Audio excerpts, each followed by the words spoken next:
እኔ የሚገርመኝ ሐዋሳ ከተማ ላይ ኤል ሞተር የሚመድቡ ሰዎችም ባለ ማደያዎቹ ምን እያሰባችሁ ነው? ኤል ሞተር የያዘ ሰው ምን ይል?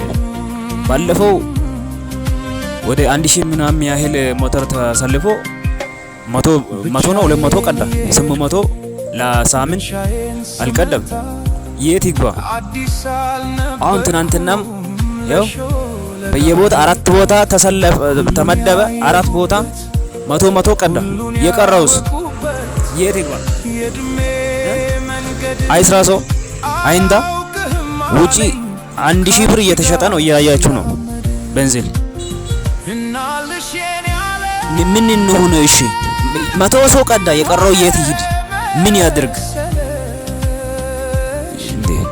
የከተማው ህዝብ አይደለም እንደ ቆይ ኤል ሞተር የያዘው ሰው አራት